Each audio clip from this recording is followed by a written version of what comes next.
Marcus, please stay focused on the reason why we are here. No, I do not wish to discuss that with you. Why? Um, because honestly, that is between me and our queen, or between our queen and I'm really not in the mood. Seriously. Well, no. No. What do you want me to say, Marcus? I thought that her consolation prize was my very own slave. Well, I didn't know she was a vampire. Obviously, she's black. She didn't mention it to me. And under the circumstances, yes, I thought our queen gave me my own slave, and I was horrified, and I rejected the gift. And I ended up being punished for it because apparently rejecting a queen's gift, if you're part of her clan, is seen as highly insulting. Marcus, I don't care. Maybe that consolation prize should have done a better job of standing up for me and making sure that everyone understood it was a misunderstanding. Well, what do you want me to say, Marcus? She's black. She's a woman, obviously. And when our queen presented her to me, she definitely made it seem as a consolation prize for no longer being with her after that ridiculous test that I apparently failed because I realized our queen was testing us. There's a pass, fail, and oops, he realized it's a test and that counts as a fail. Honestly, Marcus, we are not having this conversation. We're here on an assignment. Well, at least I am. Now, please send in the, well, I guess you could say relatively young vampire who belongs to this particular clan. Yes, I would appreciate that, Marcus. Thank you.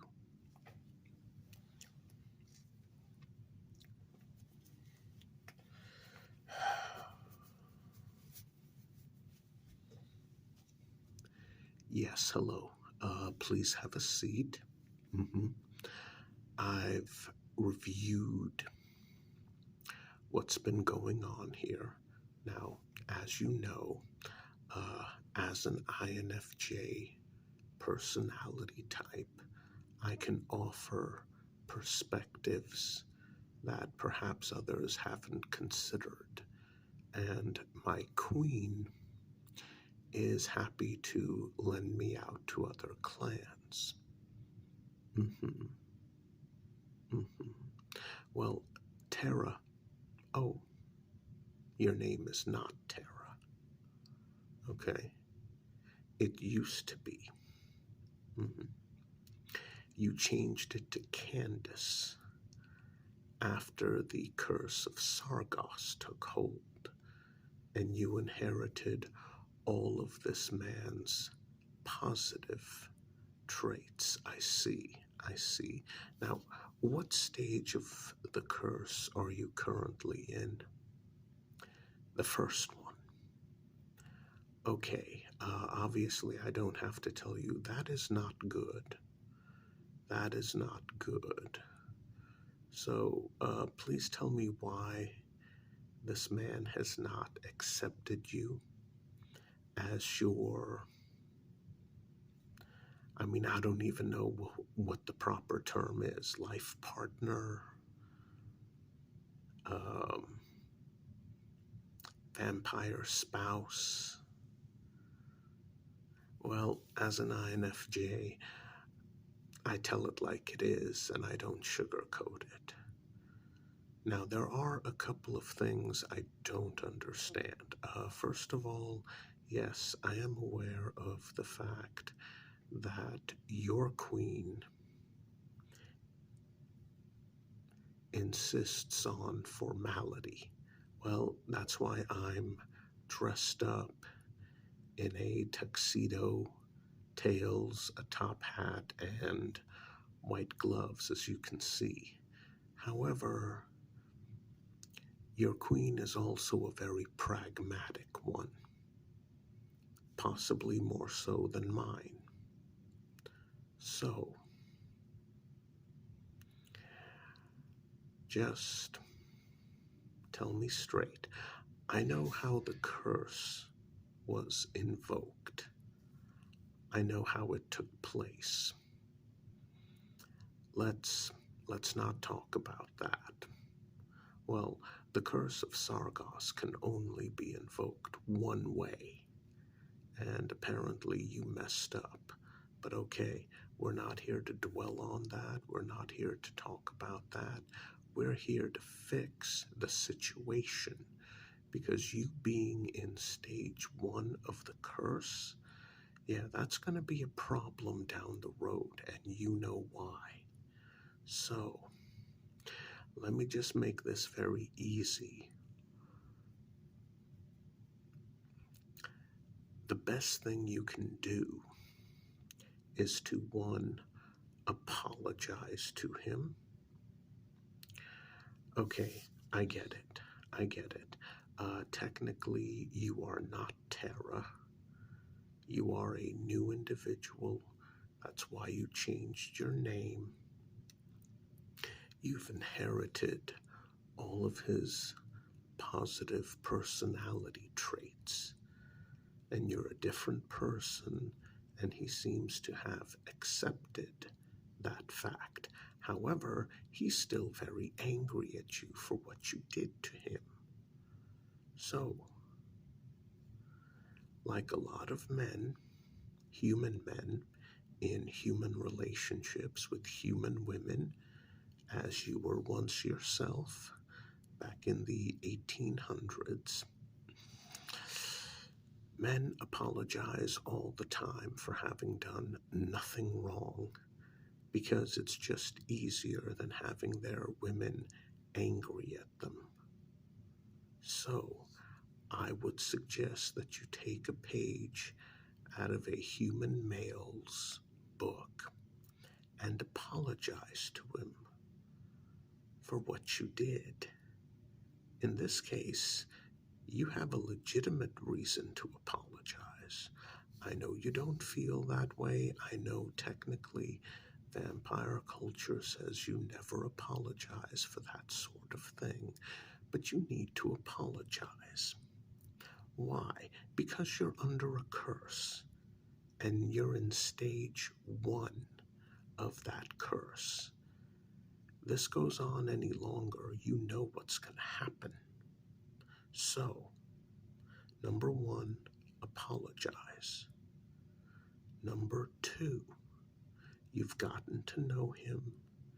You know what his issues are, what his problems are. I think the main issue is that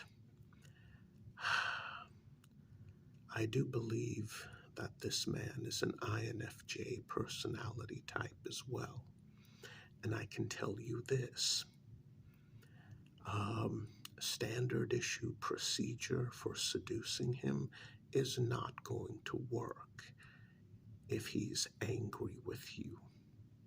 Why not? Okay, let me put it this way.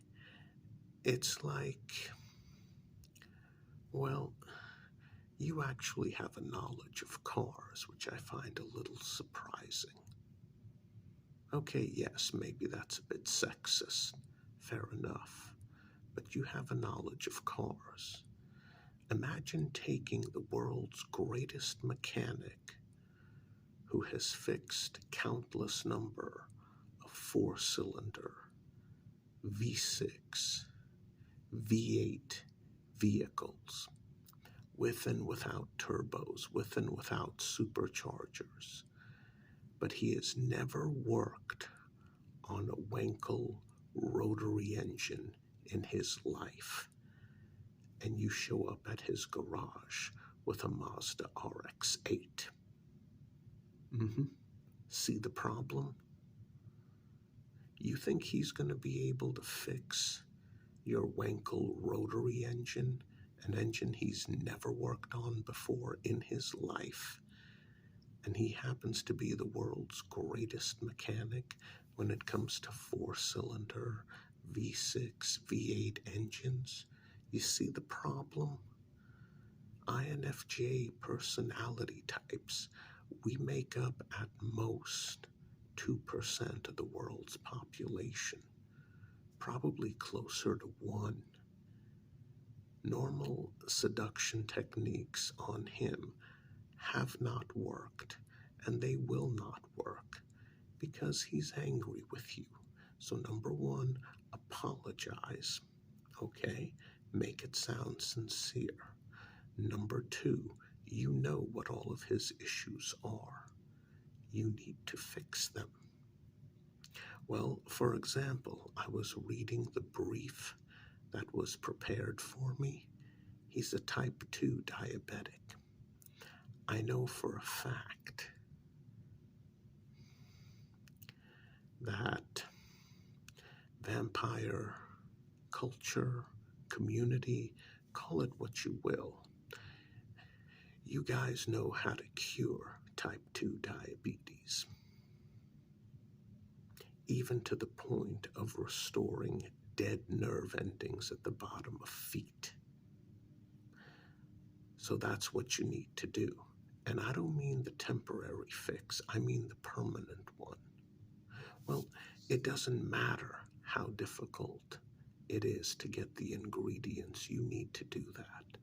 Apologize, cure his type 2 diabetes permanently, give him back feeling in his feet, restore those dead nerve endings. Other issues, well, even a small issue. For example,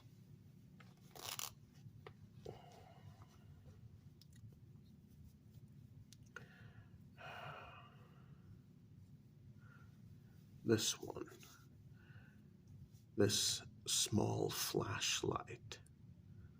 Yeah. You see that crack? That crack isn't supposed to be there, is it? No. You accidentally broke it when you tackled him and bit him because you thought he was a pervert. And he got upset with you. Well, I did a little research. You want to know why he's so angry?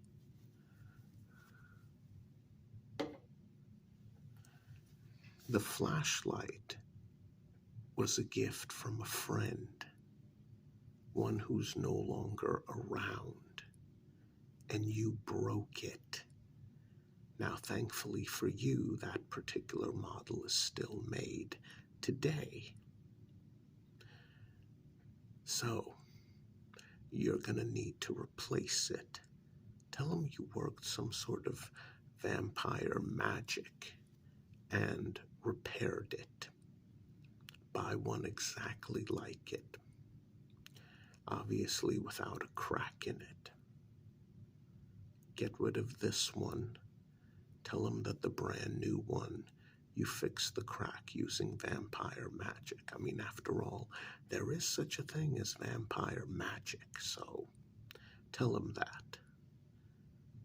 Never, ever reveal the fact that you got him a brand new flashlight. Well, he's not going to know the difference. He's going to be happy as hell that his good friend who's deceased, who gave him that flashlight, he's going to be happy that it's fixed. It doesn't matter that it's a brand new flashlight. You never tell him. All right, next thing. how the hell did you guys accidentally sell his car? I mean, I get it. It was mostly a cheap piece of junk, but he had purchased it brand new last year. And for him, $19,000 is a lot of money.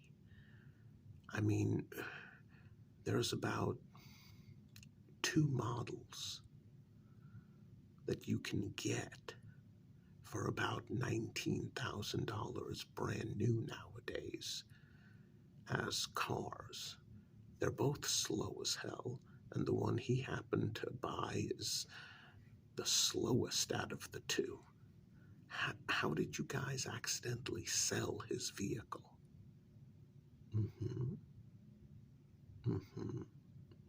Okay. That makes sense. Guess what? You need to replace it. No. I'm not saying you need to replace it. You need to give him a full tank of gas.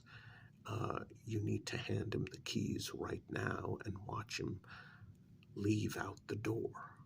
Obviously, you can't let him leave. You're still in stage 1. But replace his car. No. I can tell you this as an INFJ. He's not going to want a new, better car. He's going to want his car. Same make, same model, same paint job, registered in his name. He's going to want you to replace it exactly as it was. He doesn't want something newer, more expensive, more luxurious, with a more powerful engine. He wants his car. Replace it. Well, unlike the flashlight, you can get a new one and let him know, hey, we got you a car exactly like your old one, with all of the same options, features, everything. Thankfully, he bought that car last year, and it's still being made. Just ask him what the features and options were, and then replace it. Okay, next thing. I could understand if it was something else, but it's a watch. It's his father's watch. Why did you confiscate it from him? Well, look, the fact that he doesn't know what time it is or when the sun rises and falls, it doesn't matter. You have human guards posted outside the gates. You have vampire guards posted inside the doors of this mansion. It's not like he's going to be able to escape. I don't care that he did not give his word that he wouldn't escape. How is he going to escape? I mean, if that was my father's watch, I would be very ticked off about the fact that you took it, that it was confiscated. Give it back to him. And finally, you need to understand something. You know what really bothers him? An older guy like that, lonely, no serious relationship in over a decade. You know what really bothers him? He wants a relationship with a woman. An attractive woman, okay, that's a bonus. But he wants a good relationship with a woman. And unfortunately, you're bound to him. And he despises you for what you did to him. That's the thing. You're not just apologizing for what you did to him that initiated the curse of Sargos.